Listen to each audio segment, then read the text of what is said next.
Episode की starting last episode की ending के साथ होती है।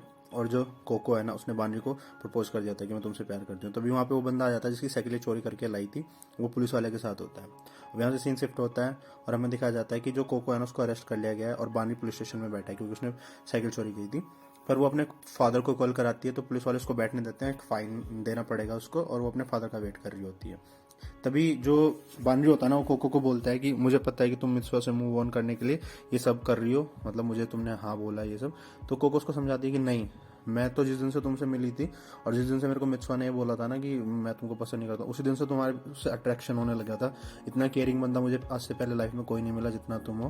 पर मैं थोड़ा सा जेलस हो गई थी, मतलब मुझे समझ में नहीं आ रहा था कि मैं क्या करूँ। तुम अदर गर्ल से भी बात करते थे और फाइनली जब तुमने मुझसे बिल्कुल बात करनी बंद कर दी तो मुझे लगा कि यही एक तरीका है हम दोनों को मतलब साथ में रहने का, और मैंने तुम्हें अपने मतलब फीलिंग्स बता दी। अब यहाँ से उसके फादर भी आ जाते हैं तभी यहाँ पे कोको के, और कोको जो कोको के फादर होते हैं वो बानरी को बोलते हैं कि सॉरी मेरी बेटी की वजह से तुम्हें प्रॉब्लम हुई। तो जो कोको होती है ना, अपने फादर को भी बोल देती है कि ये मेरा दोस्त नहीं है, आप इसको मेरा दोस्त मत बोलो, ये मेरा बॉयफ्रेंड है। और यहाँ से सीन शिफ्ट होता है, हमें अगले दिन का सीन दिखाया जाता है और हमें दिखाया जाता है कि बंदी ना जो मेट्रो स्टेशन होता है ना, उसमें 30 मिनट से इसका वेट कर रही होती है। और यहाँ पे जैसे ये आता है फिर ये दोनों कॉलेज के लिए जाने लगते हैं। तो जो बानरी बोलता है कि तुम्हें 30 मिनट तक मेरा वेट करने की जरूरत नहीं थी, तो ये बोलती है कि नहीं, मैं चाहती हूँ कि जितना ज़्यादा हम टाइम स्पेंड करें एक साथ वो अच्छा है, और मैं तो तुम्हारे रूम पे आने वाली थी पर मुझे लगा रूम पे आना ठीक नहीं होगा। तो वो बोलता है कि कोई बात नहीं, नेक्स्ट टाइम से मैं तुम्हारे घर आ जाऊँगा। तो वो बोलती है कि नहीं, तुम मेरे घर मत आना। तो बानरी बोलते हैं क्योंकि तुम्हारे पेरेंट्स को अच्छा नहीं लगेगा। तो बोलते हैं कि नहीं, उल्टा है, मेरे पेरेंट्स आते हैं मैं तुमसे दूर रहूँ क्योंकि मैं इतनी बुरी लड़की हूँ कि मेरे पेरेंट्स सोचते हैं कि मैं तुम्हारी लाइफ खराब कर दूंगी और मैं तुम मेरे नेक्स्ट टारगेट हो। तो बानरी बोलता है कि मतलब तुम्हारा पहला टारगेट कौन था। तो वो बोलती है कि मेरे पेरेंट्स मित्सुआ को मेरा पहला टारगेट समझते थे। ये कॉलेज जा ही रहे होते हैं तो इन्हें देख लेता है टूडी, और टूडी इनको दोनों को एक साथ देख के बोलता है कि भाई तुम्हारे बीच में क्या चल रहा है। और ये बंदी टूडी को भी बोल देती है कि मैं इससे प्यार करती हूँ, मतलब बानवी से। तो टूडी को बहुत गुस्सा आता है। तभी हम देखते हैं मित्सुआ आ जाता है और इस बंदे ने हेयर स्टाइल चेंज कर लिया अपना, इसने मतलब कलर कर लिया अपने बालों में। और ये टूडी से पूछता है, जगह पे बैठ जाते हैं लोग कि भाई क्या सीन है, तू बानरी का ऐसे परेशान क्यों कर रहा था। तो टूडी बोलता है कि तुझे नहीं पता इन दोनों का चक्कर चल रहा है। तो वो बोलता है कि हाँ, मुझे इसमें कोई शौक नहीं है। जिस हिसाब से बानरी पूरा दिन कोको कोको करता रहता था, इसकी इतनी केयर करता था, और जितना कोई दूसरा बंदा इसको टॉलरेट भी नहीं कर सकता इतना जितना ये बानरी कर सकता है, तो ये दोनों मेड फॉर ईच अदर है।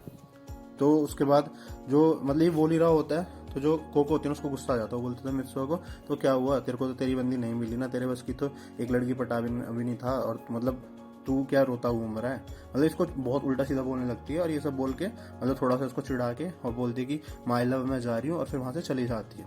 अब ऐसे ही जाती है तो जो मित्सुआ होता है ना, उसको बोलता है कि हाँ, बातें तो इसने जो भी कही है सही कही है, फाइनली मुझे पार्टी में वो सब नहीं कहना था जो मैंने कहा था।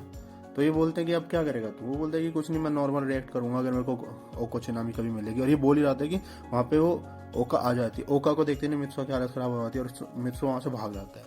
तो ये बोलती है, तो ये इनके पास आके बैठ जाती है और वो बोलती है मैं तो सिर्फ मेरा पीरियड खाली था तो उसी के लिए आई थी तुम लोगों से मिलने।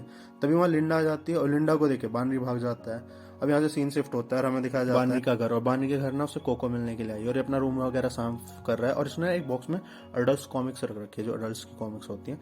और जैसे ही ये इसको छुपाने वाला होता है उससे पहले कोको आ जाती है, तो ये कोको को बैठा था उसके लिए चाय बना लेता है। तो कोको जहाँ पे इसने वो बॉक्स रखा होता है ना, वहीं पे बैठ जाती है। उसे पूछती है इस बॉक्स में क्या है, तो बोलता है कि कुछ नहीं, मेरे घर वालों ने कुछ स्वीट पोटैटो भेजे हैं हमारे लिए, तो वो हैं। तो ये बोलते हैं कि ओके, और फिर ये दोनों ना बात करने लग जाते हैं। तो ये जो कोको होती है ना, से पूछे कि क्या तुम्हारे और लिंडा के बीच में कुछ मतलब गड़बड़ चल रही है। तो इस पे जो बानरी होता है बोलता है कि नहीं नहीं, ऐसा तुम्हें क्यों लगता है। बोलती है कि नहीं, जब लास्ट टाइम तुम भागे थे उस रात तो मैंने तुमसे पूछा था तो तुमने यस कहा था कि हाँ हमारे बीच में प्रॉब्लम है, तो इसी वजह से। वो बोलता है कि नहीं, बस मैं उस पर चिल्ला गया था और कुछ नहीं, मैं सब ठीक कर दूंगा।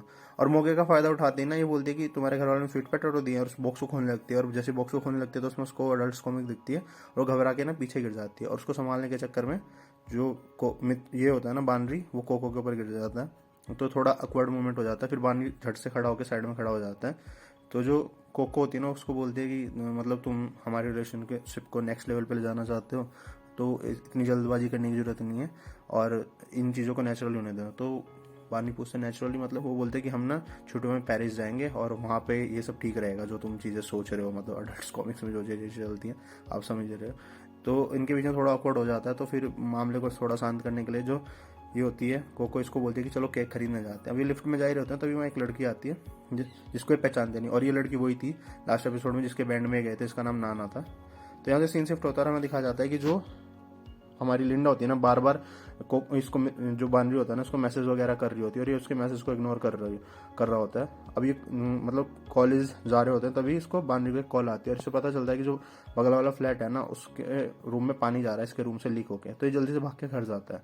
तो जब ये घर पे जाता है ना तो इसे फिर से नाना मिलती है और इस बार नाना फिर से अपने पुराने गेटअप में थी तो इसको पहचान लेता है। तो बोलती है कि लास्ट टाइम तो तूने मेरे को पहचान नहीं था जब मैं तेरे को लिफ्ट में मिली थी। तो ये बोलता है सॉरी मुझे नहीं पता था, तुम बिल्कुल एक अलग लग रही थी। तो ये बोलता है कि मुझे तो ये भी नहीं पता था कि तुम मेरे नेबर में रहती हो। तो बोलता है कि तुम्हारे रूम में पानी लीकेज हो रहा था और उसको लेके जाती है और जैसे दरवाजा ओपन करती है तो हम देखते हैं कि वहाँ लिंडा खड़ी होती है और लिंडा उसको देख के घबरा जाती है और वो बोलती है कि मेरा ऐसा कोई प्लान नहीं था तुम्हें ऐसे मिलने का।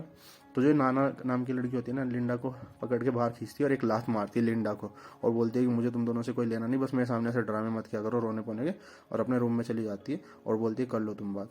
तो अब बानरी को भी थोड़ा अजीब लगता है। बानरी बोलता है कि चलो हमारे रूम में बैठ के बात करते हैं। अभी दोनों बानरी के रूम में चले जाते हैं, लिंडा और बानरी। जो लिंडा होती है ना बानरी के रूम में जाती है, पहले तो उसका रूम देखती है पूरा का पूरा और फिर घूमती है बानरी की साइड और रोने लग जाती है। रो के बोलती है कि बानरी तुम फाइनली टोक्यो आ गए, जो तुम सोचते थे वो हुआ और मैं तुम्हें देख के बहुत खुश हूँ। और हम देखते हैं कि बानरी भी रोने लग जाता है। तो बानरी को रोते हुए देख के लिंडा उसके आ जाती है। वो बोलती है कि तुम क्यों रो रहे हो। वो बोलता है कि सॉरी मैंने तुम्हारे साथ जो बिहेव किया उस रात में तुम पे चिल्लाया वो मुझे थोड़ा गलत लगा। तो फिर ये दोनों शांत हो जाकर बैठ जाते हैं। फिर ये बोलती है कि मुझे नहीं पता था कि तुम कैसे बिहेव करोगे जब तुम्हें पता चलेगा, और मुझे जब पता चला कि तुम्हारी मेमोरी चली गई तो मैंने तुमसे दूर रहना ही पसंद किया। और फिर उस फोटो को देखते हुए बोलती है कि अच्छा मुझे पता चला कि तुम इस फोटो से तुम्हें याद आया। तो पूछता है बानरी कि हम दोनों कॉलेज में कैसे थे। तो बोलते हैं कि हम दोनों ना बहुत अच्छे दोस्त हैं, हम बचपन से दोस्त थे और तुम मतलब एक क्राई बेबी थे और मतलब मैं तो तुम्हारे लिए मतलब हमेशा सपोर्टिव थी, मैं तुम्हारी बहुत अच्छी दोस्त थी और हम हमेशा से बहुत अच्छे दोस्त थे, मतलब तुम्हारी हेल्पफुल थी और तुम भी बहुत अच्छे थे। और मैं तुम्हें जब यहाँ देखा ना तो मैं बहुत खुश हुई थी और मैं हमेशा पहले की तरह से तुम्हारी दोस्ती वैसे ही रहना चाहती थी। पर मुझे ये समझ में नहीं आ रहा था कि तुम कैसे रिएक्ट करोगे जब तुम्हें पता चलेगा कि मेरी वजह से तुम्हारी मेमोरी गई थी। तो बोलते कैसे। वो बोलते कि उस रात मैं तुमसे मिलने वाली थी और मैं लेट आई और उससे पहले तुम्हारा एक्सीडेंट हो गया था और मैं ये चीज़ तुम्हारे सामने एक्सप्लेन नहीं समझ पा रही थी कैसे करूँ। और तो ये दोनों बात ही कर रहे होते ना तभी बानरी को कॉल आती है और वो कॉल होती है कोको की और वो बोलती है कि बानरी मुझे ना कुछ प्रॉब्लम हो गई है और बस यहीं पे एपिसोड खत्म हो जाता है। तो गाइस यही थी 7th एपिसोड की एक्सप्लेनेशन। वीडियो अच्छी लगी तो इसे लाइक करें, शेयर करें और चैनल को सब्सक्राइब तो पक्का ही करते हैं।